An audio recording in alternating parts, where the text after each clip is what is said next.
Sup nerds, today we have a store championship winning deck profile. My boy Alex took first place in our most recent store championship. It was the second week that BT6 was legal. He won with Bond of Friendship, as you guys can tell from the title. I was actually judging this event, so I wasn't participating because I already have my invite, but I got to watch some of the matches that he participated in and he played really well. But I will let Alex take it away from here. So hey guys, my name's Alex. I played Gabumon today at the store championship.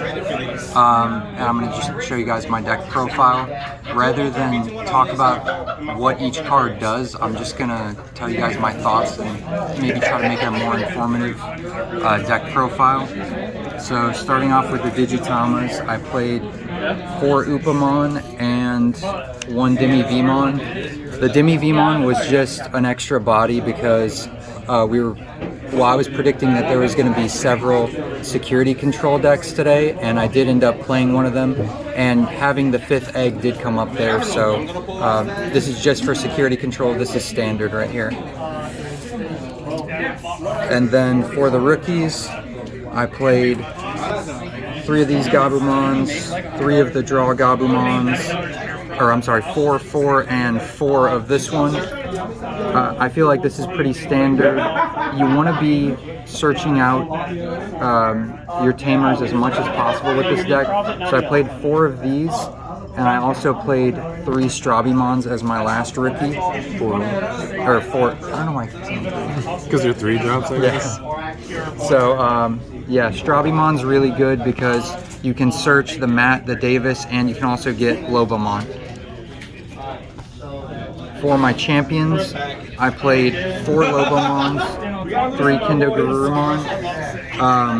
So, in my opinion, currently the way the game is, because there's no interaction with tamers, these hybrids are the best win condition. They're borderline unfair, I would even say, because you can just build up your tamers and then in one turn just go to like 6 or 7 memory and just drop 3 or 4 of these in one turn, which I did probably 3 or 4 times today in my rounds. The Kendo was pretty good. It didn't come up that much, but it's just an extra hybrid, which that's the way I played the deck. This was my main win condition, was just trying to whittle them down a little bit and then just Digivolve, swing, Digivolve, swing. And then to finish out the champion lineup, I played 2 Grizzlymons. I don't think I really played this at all today, or actually I might have used it in 1 round. It didn't come up a lot, but having a blocker is pretty good late game situations where you have no security left and you need to just block one attack. This is what I was trying to dig for in the finals of the tournament. And then I played 1 Magnadramon. I don't think I played it at all today. It was just there as like a little safety cushion against security control because they play slow. This slows the game down a little bit and makes it a little bit better for my deck. I played 4 Bond of Friendship. This card is really, really good, but it can also lose you games if you play it at the wrong times or if you're playing it too risky. The way I used it was if my opponent was setting up a board with like rookies and champions, I would bring him in and just take a couple of securities and then play safe and go to my in-game win condition, which was the Lobomon and Kindogurumon. And that's it for Digimon. For tamers, for option cards, I played 4 Cocytus Breath. I only had 3 coming into the tournament, and I borrowed one from Grayson, somebody at Locals. So Grayson, thank you very much for letting me borrow it. Cocytus Breath, in my opinion, is just a lot better than Rattlestar if you're expecting security control. And the theme for me today was I'm going to play a security control player at some point, so I need to play cards that are good against that matchup. So I played this over Rattlestar. Also, you can't play around it? And yeah, it cannot be played around. 4 Hammer Sparks, this card's really good.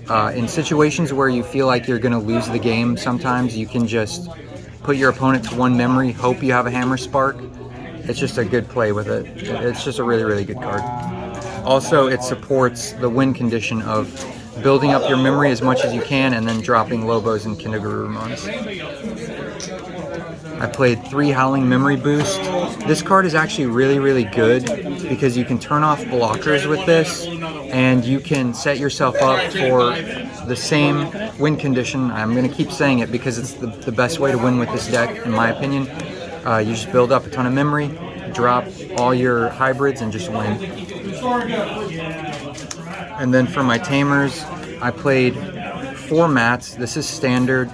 You want to time how you bring your Gabumons out, because if you just bring your Gabumon out randomly and gain 1 memory and draw a card, that's good, but it's not as good as if, for example, you have 1 mat down, you have 1 in your hand, play it, hold your Gabumon in raising area for an extra turn, and then get 2 draws and 2 memory, which lets you get a Lobomon for free.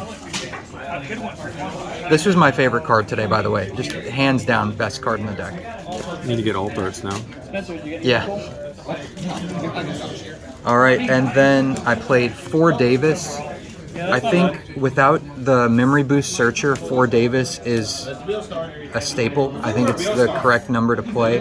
I wouldn't cut down on this at all. It helped me out a lot. Even in games where I had 2 or 3 Davis out, that's an extra tamer for me to Lobomon or Kindergarurumon on top of. So it was very good.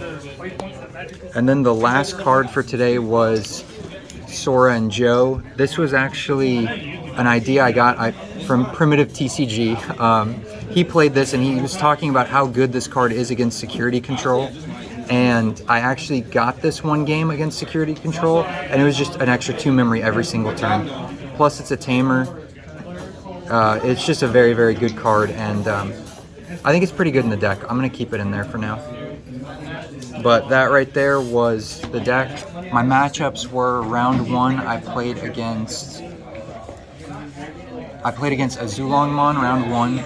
In round 2, I played against that was security control in round 2. Round 3 was against a Jessmon Bond of Bravery deck. And then in my last round, I played against 3 Musketeers. So I did play the security control matchup, which I knew I would have inevitably. And the deck worked out really great. And shout outs to everybody that helped me playtest this deck. I really appreciate it. And thank you guys.